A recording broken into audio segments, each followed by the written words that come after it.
নমস্কার বন্ধুরা, আমি শর্মিতা। আপনারা দেখছেন শর্মিতাস কিচেন। আজকের আমি চটজলদি একটা রেসিপি নিয়ে চলে এসেছি। আপনারা অনেক রকমের পরোটা খেয়েছেন, আলুর পরোটা, অনেক রকমের পরোটা আপনারা খেয়েছেন, কিন্তু আমি আজকের বানাবো ছাতুর পরোটা।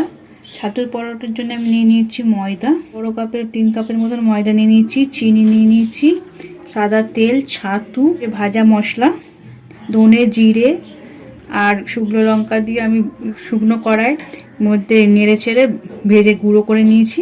ধনেপাতা, পাতিলেবু, গরম মশলা, জোয়ান, যে পেঁয়াজ, আদা, কাঁচা লঙ্কা, এটা চিজ নিয়েছি। আপনারা চিজটা স্কিপ করে যেতে পারেন, চিজ দিলে আরও ভালো খেতে লাগবে, তাই জন্য আমি নিয়েছি।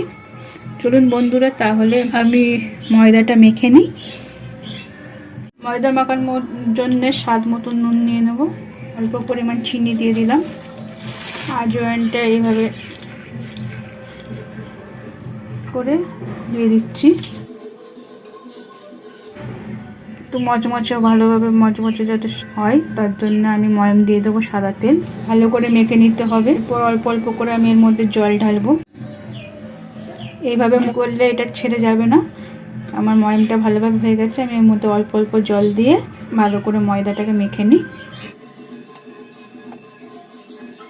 বন্ধুরা, আমি ছাতুর স্টাফিংটা বানানোর জন্যে পেঁয়াজ কুচি করে নিয়েছি, কাঁচা লঙ্কা কুচি করে নিয়েছি, এইভাবে একটা বড় পেঁয়াজ দিয়েছি, ধনেপাতা কুচি করে নিয়েছি, আদাটাকে কুচিয়ে থেতে নিয়েছি।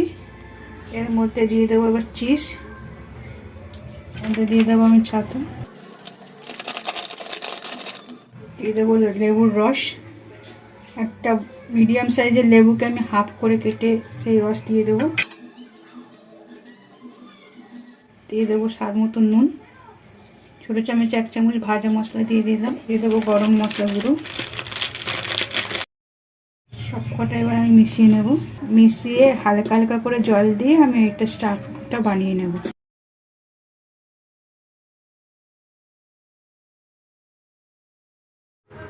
বন্ধুরা, আমি ছাতুর পরোটা করার জন্য এইভাবে মেখে নিয়ে লেচিগুলো কেটে নিয়েছিলাম, আর স্টাফিংটা বানিয়ে নিয়েছি। এইভাবে দেখুন ঝুড়ো ঝুড়ো মতন হয়েছে। এবার আমি এটা পুর ভরবো। এইভাবে আপনারা বাটির মতন শেপ করে নেবেন।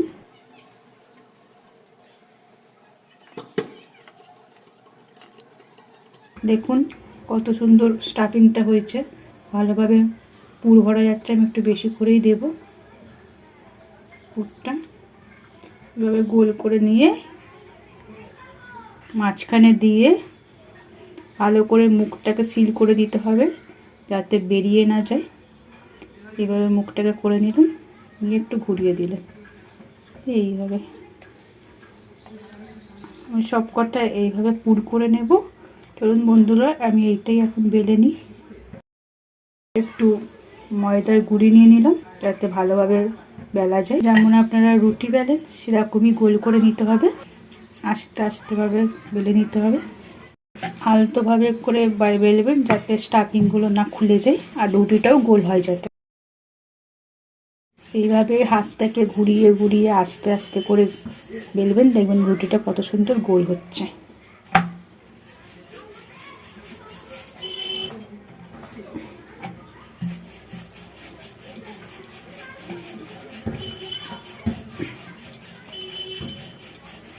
চলুন বন্ধুরা, তাহলে এইভাবে আপনারা গোল করে নেবেন। সব কটা আমি এইভাবে বেলে নিচ্ছি, বেলে ভেজে নেব।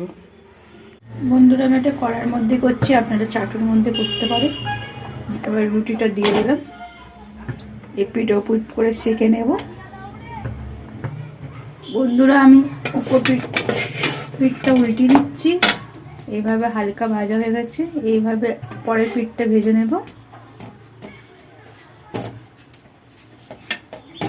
এইভাবে বন্ধুরা সাইডগুলো চেপে চেপে আমি ভালো করে সেঁকে নিয়েছি।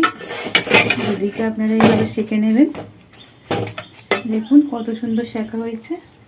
এবার আমি তেল দিয়ে দেব, সাদা তেল।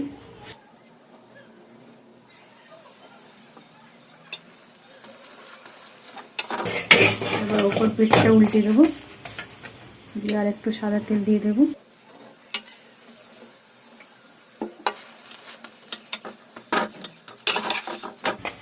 এইভাবে উল্টে পাল্টে তেল দিয়ে ভেজে নিতে হবে। আপনারা আটা দিয়েও করতে পারেন, আমি ময়দা দিয়ে করেছি। দেখুন কত সুন্দর ভাজা হচ্ছে, দেখতেও ভালো লাগছে। লাল লাল করে ভেজে নিতে হবে। দেখুন বন্ধুরা কত সুন্দর কালার এসছে। এইভাবে আমি বন্ধুরা বাকি পরোটাগুলো বেলে ভেজে নিচ্ছি। চলুন তাহলে আমার ভাজা হয়ে গেছে। দেখুন কত সুন্দর হয়েছে কালার। বন্ধুরা ছাতুর পরোটা আমি সার্ভ করে দিয়েছি কাসুন্দি আর সুইট চিলি সস দিয়ে। দেখুন কত সুন্দর কালার এসছে। আমি খেতে দিয়ে দিচ্ছি, এবার খেয়ে বলুক কেমন হয়েছে।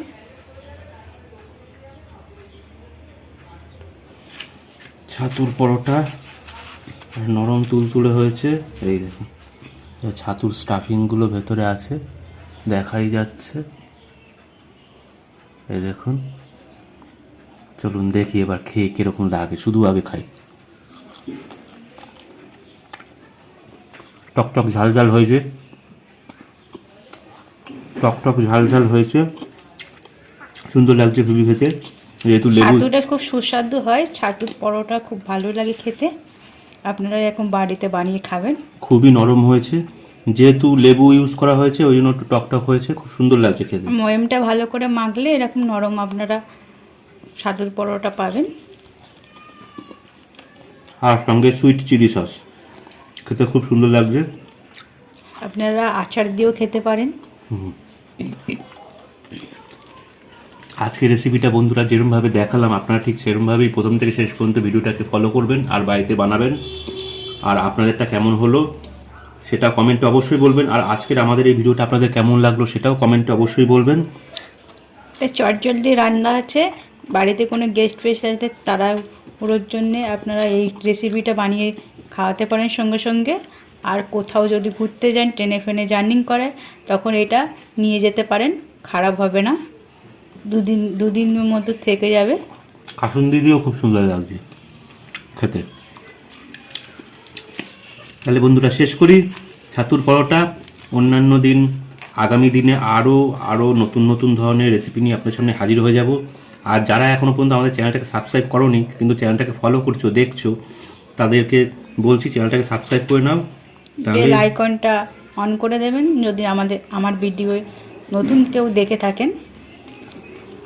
বেল আইকনটা অন করলেই আমাদের পরবর্তী সমস্ত ভিডিওর আপডেট এবং নোটিফিকেশান ফট করে তোমাদের মোবাইল স্ক্রিনে পৌঁছে যাবে। চলো তাহলে ছাতুর পরোটাটা শেষ করি।